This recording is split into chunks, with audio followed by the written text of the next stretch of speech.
It all started with the cheapest corn on the cob, and Richard never expected that a simple bite would spark a million-dollar idea. His son was sweating and shaking his head from the heat of the roasted corn's chili powder, yet still insisted that he liked it, saying it was this spicy kick that made it addictive.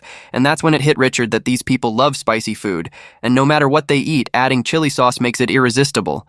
So he decided he would create a spicy snack chip that could make him a millionaire. Richard rushed home with bags of potato chips, but his wife couldn't hide her worry about this month's rent and expenses because she had stood by this man with nothing for half her life. And did they really have another chance, not wanting to crush his dream? She chose to go crazy with him one more time, and they went out and bought every kind of chili pepper they could find, starting a series of taste tests with his wife, taking on the tough job of making the chili sauce, coughing and tearing up from the heat, but none of them had that same delicious kick as the roasted corn, while the company's R&D department was also working on chili sauce in a purely industrial way. Richard believed only real ingredients grown from the earth combined with traditional methods could create that deep flavor. So to make it perfect, they tried every pepper they could find, and he even built a rotating drum like a factory machine to mix the seasoning, carrying all their hopes and dreams in its turning barrel, and served the result to his young son who loved it. But while the chili sauce was finally perfected, the factory had already begun mass layoffs, and his supervisor dismissed his idea, saying a new product takes years and millions of dollars to develop, and mocked him for dreaming when he was just a janitor. But giving up was not in his nature. So Richard sneaked into the office, found the headquarters phone number, and called the company president in Italy, telling the secretary he was a technical worker from the cleaning department, which was basically a janitor. But somehow she decided to transfer the call, and in that cross-class conversation between a man at the very bottom and a man at the very top, Richard nervously explained his idea. And when the president heard him say, "You once said in a video that we should think like you, so I did," it caught his interest, and Richard promised to send samples he and his wife carefully packaged.